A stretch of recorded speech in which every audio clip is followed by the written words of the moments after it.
On July 21st, 2025, Bangladesh was rocked by a disaster no one saw coming. At just after 1 p.m., a Bangladesh Air Force jet, a Chinese-made F-7 BGI, lost control and crashed straight into Milestone School and College, right in the heart of Dhaka's busy Uttara neighborhood. 31 lives, mostly children, were extinguished in seconds. But from the ashes of that wreckage, something remarkable began, a student uprising that's demanding a safer future. Let me walk you through what happened, and why these protests are shaking the country. The crash itself was pure chaos. The pilot, Flight Lieutenant Mohammed Tukir Islam, just 25 years old and on his first solo flight, radioed that something had gone terribly wrong.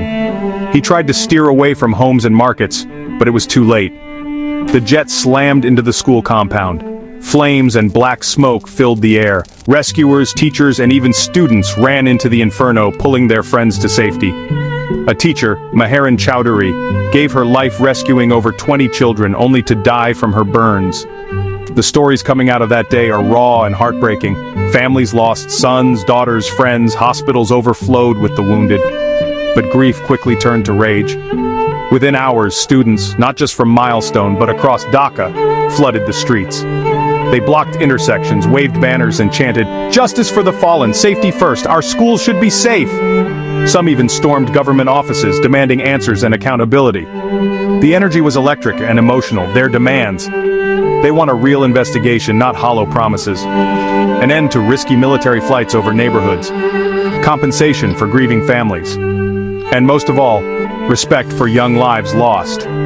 The protests grew so intense that government advisors had to hide inside the school for hours until security forces could get them out.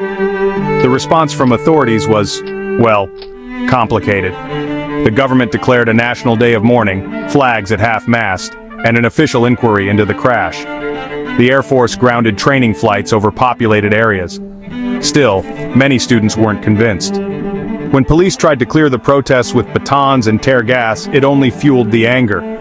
This isn't just a local tragedy. The world took notice. India rushed in burn specialists. The Pope sent condolences. Social media exploded with support for Bangladeshi students and calls for safer skies in every country. And all of this is happening while Bangladesh is in the middle of big political changes. A new interim government, elections on the horizon, and a youth population that's found its voice. People like Abul Hossein, who lost his 9-year-old daughter Nusrat, and Smriti, a student who saw the crash up close, are asking the same question: how do we make sure this never happens again? As Bangladesh mourns, its youth are stepping up, refusing to be silent.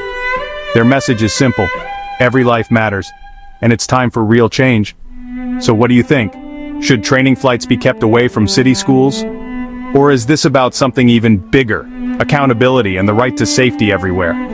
If this story moved you, drop your thoughts in the comments. Subscribe for more updates. And remember, staying informed is the first step toward making a difference.